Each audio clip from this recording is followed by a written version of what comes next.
प्रिय विद्यार्थियों, मैं हनुमान प्रसाद शर्मा आज आपको व्याकरण से संबंधित जो चैप्टर वाक्य है उसके विषय में पढ़ाने जा रहा हूं। तो बच्चों, सबसे पहले वाक्य की परिभाषा देखें कि वाक्य कहते किसे हैं। ऐसा सार्थक शब्द समूह जो व्यवस्थित हो तथा पूरा आशय प्रकट कर सके, बच्चों वो वाक्य कहलाता है। या हम यूँ भी कह सकते हैं, शब्दों के सार्थक समूह को जिससे वक्ता का स्पष्ट अर्थ प्रकट हो अर्थात अभीष्ट अर्थ प्रकट हो, वो क्या कहलाएगा? वाक्य। जैसे राम ने धर्म की स्थापना की, ये सेंटेंस बन गया या वाक्य बन गया। अब मैं आपको वाक्य के जो आवश्यक अंग हैं या घटक है उनके विषय में बता रहा हूँ। वाक्य के बच्चों दो अंग या दो घटक होते हैं। अंग कह लो या घटक कह लो, एक ही बात है। तो वाक्य के दो अंग या घटक होते हैं। पहला है उद्देश्य और दूसरा है विधेय। अब देखें उद्देश्य कहते किसे हैं। तो उद्देश्य की परिभाषा देखें, वाक्य में जिसके विषय में कुछ कहा या बताया जाए, बच्चों उसे उद्देश्य कहते हैं। और विधेय किसे कहते हैं कि उद्देश्य के विषय में जो कुछ कहा या बताया जाए उसे विधेय कहते हैं। अब उद्देश्य और विधेय को मैं वाक्य के द्वारा स्पष्ट कर रहा हूँ। उदाहरण देखें, परिश्रमी व्यक्ति सफल रहता है।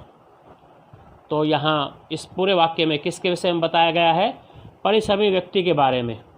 ये सब्जेक्ट भी हो गया कि उद्देश्य को सब्जेक्ट कहते हैं और विधेय को प्रेडिकेट कहते हैं। तो यहाँ पूरे वाक्य में परिश्रमी व्यक्ति के बारे में बताया गया है, इसलिए ये हो गया उद्देश्य। और उद्देश्य के विषय में क्या बताया गया है कि सफल रहता है, तो ये हो गया विधेय। तो दो पार्ट हो गए ये, एक उद्देश्य और एक विधेय। और बच्चों अब मैं वाक्य के जो अनिवार्य तत्व हैं उनके विषय में प्रकाश डालने जा रहा हूँ। तो बच्चों देखें, वाक्य के कितने तत्व होते हैं। क्वेश्चन बनता है कि वाक्य के कितने तत्व होते हैं। तो आंसर होगा वाक्य के 6 अनिवार्य तत्व होते हैं। नंबर 1 देखें, सार्थकता। वाक्य में सार्थक शब्दों का होना जरूरी है ताकि वाक्य का अर्थ स्पष्ट हो जाए। कई बार क्या है बच्चों, निरर्थक शब्द भी वाक्य में आ जाते हैं, परंतु जब वे अर्थपूर्ण हो तो उनका प्रयोग भी हम वाक्य में कर लेते हैं। जैसे है चक चक का प्रयोग देखें, क्या चक चक लगा रखी है। अब ये चक चक जो शब्द है ये निरर्थक है, परंतु यहाँ ये अर्थ दे रहा है, इसलिए ये वाक्य में प्रयोग हो गया कि क्या चक चक लगा रखी है। इसी प्रकार दूसरा उदाहरण देखें कि वह अनाप शनाप बक रहा था। तो अनाप शनाप भी निरर्थक शब्द है, परंतु ये पूर्ण अर्थ दे रहा है, इसलिए ये भी वाक्य बन गया। तो इस प्रकार क्या है, वाक्य अपने आप में सार्थक होना चाहिए। नंबर दूसरा जो तत्व है वो देखें, दूसरा तत्व है योग्यता। कि वाक्य के प्रत्येक शब्द में अपने प्रसंग के अनुसार अर्थ देने की योग्यता या क्षमता होनी चाहिए। कोई भी सेंटेंस हो, कोई भी वाक्य हो, उसमें अपने प्रसंग के अनुसार अर्थ देने की योग्यता या क्षमता होनी चाहिए। जैसे घोड़ा घास खाता है, ये बिल्कुल शुद्ध है। यदि हम इसको ऐसे कहें कि घोड़ा घास पीता है, तो बच्चों ये सेंटेंस, ये जो योग्यता है वो समाप्त हो जाती है। क्योंकि घोड़ा जो घास खाता है वो वाक्य बिल्कुल सही है, क्योंकि जो घास है वो खाने की वस्तु है। और यहाँ मैंने बताया कि घोड़ा घास पीता है, तो घास कभी पी नहीं जाती, बस की घास तो खाई जाती है। तो इस तरह से योग्यता का होना भी प्रत्येक वाक्य में बहुत ही जरूरी है। तीसरा इसका जो तत्व है वो है आकांक्षा। वाक्य अपने आप में पूर्ण होना चाहिए, उसमें कुछ जानने की इच्छा शेष न रह जाए। ऐसे शब्दों की कमी न हो कि अर्थ स्पष्ट ही न हो सके। जैसे घंटी बजाता है, उदाहरण देखें, अब यहाँ हमें कर्ता को जानने की आकांक्षा है कि इस वाक्य में कर्ता को जानने की जो आकांक्षा है, जो जिज्ञासा है, वो बनी रहती है। अतः पूर्ण वाक्य इस प्रकार होगा कि चपरासी घंटी बजाता है। तो अब यहाँ आकांक्षा नहीं रही, सब्जेक्ट को जानने की, कर्ता को जानने की जो जिज्ञासा है, जो आकांक्षा, वो नहीं रही। तो इस तरह वाक्य होना चाहिए कि चपरासी घंटी बजाता है। चौथा जो तत्व है वो है निकटता। हम इसको आसक्ति, समीपता भी कह सकते हैं। तो देखो, बोलते या लिखते समय वाक्य के शब्दों में परस्पर समीपता बहुत ही जरूरी है, बहुत ही आवश्यक है। रुक रुक कर बोलने से वाक्य नहीं बनता। जैसे क्या आज स्कूल बंद है, तो इसमें निकटता नहीं है, गैप दिखाया गया है, काफ़ी दूर दूर लिखा गया है, रुक रुक कर बोला गया है। तो ऐसा नहीं होना चाहिए, बल्कि क्या है कि भाव की स्पष्टता के लिए वाक्य ऐसा होना चाहिए, जो ऊपर बोला मैंने, वो वाक्य इस प्रकार से आना चाहिए, क्या स्कूल बंद है। इनमें शब्दों की निकटता है, जो शब्द यूज़ किए गए हैं उनमें निकटता है, तो निकटता का होना भी बहुत ज़रूरी है। पांचवा जो इसका तत्व है वो है पदक्रम। वाक्य में शब्दों का क्रम में होना बहुत ज़रूरी है। शब्दों को क्रम में न रखने पर अर्थ जो होता है वो कुछ का कुछ हो जाता है। जैसे उदाहरण देखें, है चुका खा खाना अनुराग, तो यहाँ शब्दों का क्रम बिगड़ गया। सही क्रम इस प्रकार होना चाहिए कि अनुराग खाना खा चुका है। अब इसमें बिल्कुल कर्ता का, क्रिया का, जो सहायक क्रिया है, जो कर्म है, उसका बिल्कुल उचित प्रयोग किया गया है। तो क्रम भी उल्टा सुल्टा नहीं होना चाहिए। और अंतिम जो इसका तत्व है वो है अन्वय। अन्वय कहते हैं बच्चों मेल को, कि अन्वय का अर्थ है मेल। वाक्य में लिंग, वचन, पुरुष, काल, कारक आदि का क्रिया के साथ मेल होना बहुत ही जरूरी है, बहुत ही आवश्यक होता है। जैसे देखो, सीता गीत गाता है, यह वाक्य क्या है, गलत है, क्योंकि सीता स्त्रीलिंग है और क्रिया किस में दी गई है, पुल्लिंग में। तो यहाँ कर्ता का क्रिया के साथ मेल नहीं है, बल्कि ठीक मेल वाला वाक्य या अन्वय वाला वाक्य ये होना चाहिए कि सीता गीत गाती है। तो यहाँ कर्ता और जो क्रिया का मेल है वो बिल्कुल सही बताया गया है। तो ये मैंने आपको वाक्य के 6 अनिवार्य तत्व बताए, इनको ध्यान से देखना। अब मैं आ रहा हूँ बच्चों, अर्थ के आधार पर वाक्य के कितने भेद होते हैं। प्रश्न बनता है कि अर्थ के आधार पर वाक्य कितने प्रकार के होते हैं। तो बच्चों देखो, अर्थ के आधार पर वाक्य 8 प्रकार के होते हैं। हमारे जो हिंदी व्याकरण में हैं वो 8 प्रकार के माने गए हैं। नंबर 1 देखो, विधानवाचक। हम इसको कथनात्मक वाक्य भी कह सकते हैं, चाहे इसको विधानवाचक कह लो, चाहे इसको कथनात्मक वाक्य कह लो। अब इसकी परिभाषा देखें, जिन वाक्यों में क्रिया के होने या करने का सामान्य सा कथन पाया जाए, बिल्कुल साधारण सा कथन पाया जाए बच्चों, वहाँ विधानवाचक, अथवा हम इसको सकारात्मक वाक्य भी कह सकते हैं। तो वहाँ क्या होता है, विधानवाचक या सकारात्मक वाक्य होता है। उदाहरण देखें, सूर्य पूरब में उदय होता है, बिल्कुल साधारण सा वाक्य, सामान्य सा कथन है इसमें कि सूर्य पूरब में उदय होता है। और बच्चों जैसे अंग्रेजी में आप यूनिवर्सल ट्रूथ पढ़ते हो, सार्वभौमिक जो सत्य होते हैं, कि जैसे पृथ्वी सूर्य के चारों ओर चक्कर लगाती है, बिल्कुल सत्य है। एकता में बल है, बिल्कुल सत्य बात है। तो इसी प्रकार सूर्य पूर्व में ही उदय होता है, तो ये एक तरह से सार्वभौमिक सत्य भी है और सामान्य सा कथन भी है। दूसरा एग्जाम्पल, लड़कियां नाच रही हैं, बिल्कुल सामान्य सा कथन है। अब आइए दूसरा भेद देखें, निषेधवाचक, जिसको नकारात्मक वाक्य भी हम कहते हैं। तो जिस वाक्य में क्रिया के होने का निषेध हो वह निषेधात्मक वाक्य होगा। उदाहरण देखें, बच्चा नहीं पढ़ता है। पहला है उदाहरण कि बच्चा नहीं पढ़ता है, यहाँ पर नेगेटिव सेंस निकल रही है, निषेध है यहाँ पर क्रिया का, नहीं पढ़ता है, बच्चा नहीं पढ़ता है।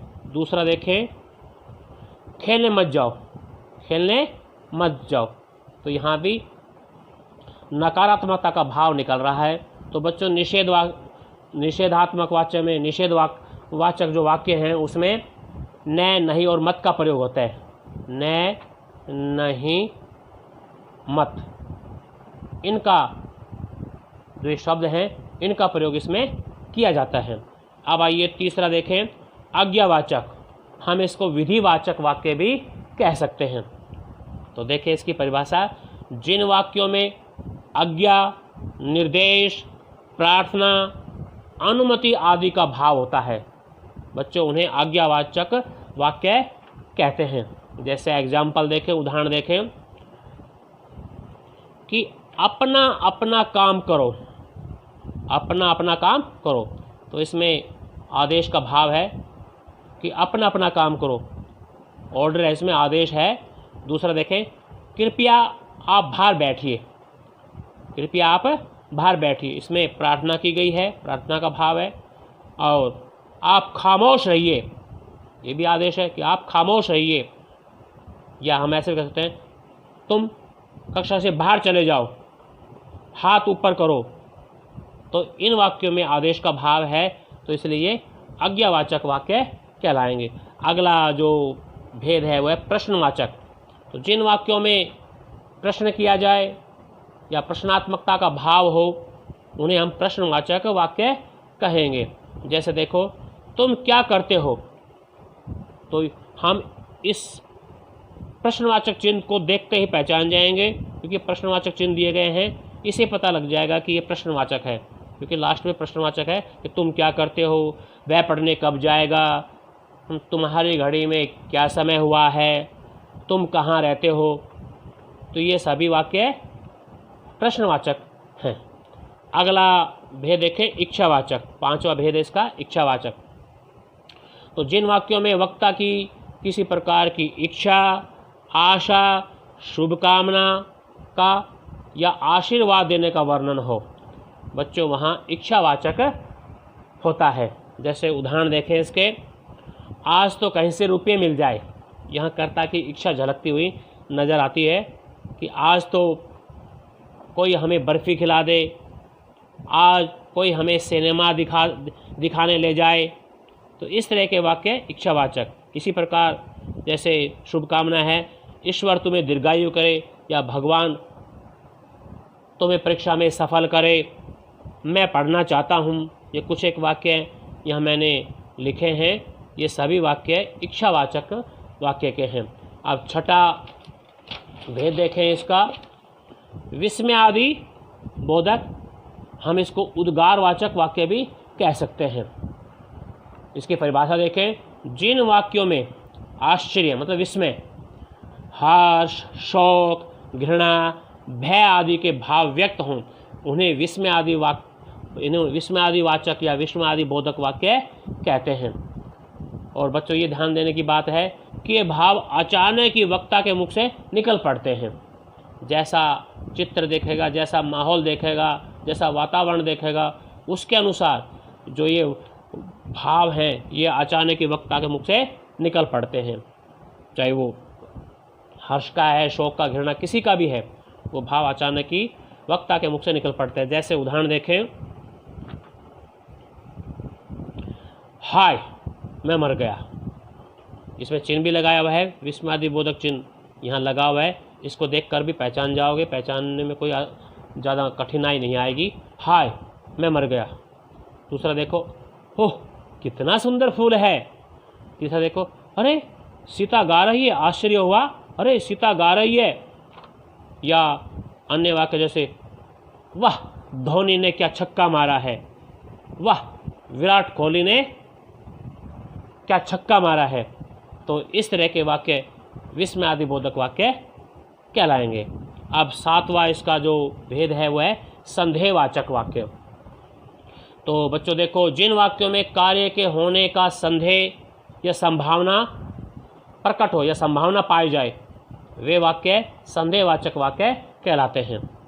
जैसे शायद वह कल आए, अब इसमें निश्चित नहीं है, इसमें डाउट है, इसमें संदेह है, आए नहीं भी आए तो निश्चित नहीं है इसमें, तो शायद ये शब्द लग गया शायद। इस शब्द को देखकर पहचान जाओ कि शायद जो शब्द है जिसको अंग्रेजी में परहैप्स बोलते हो, ये संदेहवाचक में आता है। शायद वह कल आए। दूसरा देखो, अब तक गाड़ी स्टेशन पर आ चुकी होगी। निश्चित नहीं है, गाड़ी रास्ते में ही है या पिछले स्टेशन पर ही खड़ी है, आई नहीं है, तो अब तक गाड़ी स्टेशन पर आ चुकी होगी, इसमें भी संदेह है। तीसरा देखो, शेर नदी पार कर चुका होगा, पता नहीं की है या नहीं की है, बीच में ही है, किनारे पर है, तो ये सभी वाक्य संदेहवाचक वाक्य के उदाहरण हैं। अंतिम जो इसका भेद है वो है संकेतवाचक,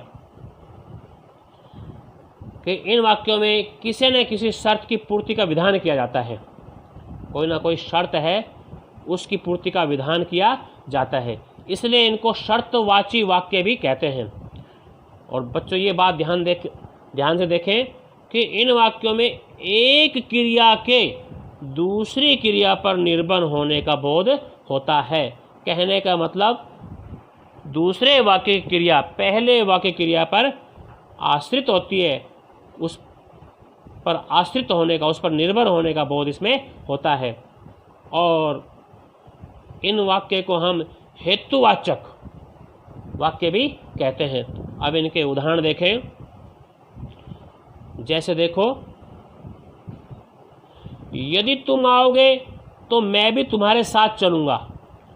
अब बच्चों देखो, मेरा साथ चलना किस पर निर्भर करता है? तुम्हारे आने पर। यदि तुम आओगे तो मैं भी तुम्हारे साथ चलूँगा, तो मेरा साथ चलना किस पर निर्भर हो गया? तुम्हारे आने पर, तो हो गया संकेतवाचक।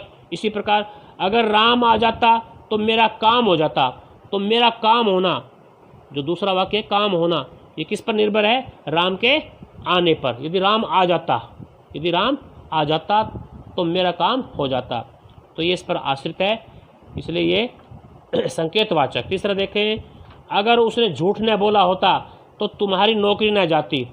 नौकरी, तो अगर उसने झूठ न बोला होता तो तुम्हारी नौकरी न जाती, तो नौकरी जाने का कारण क्या है?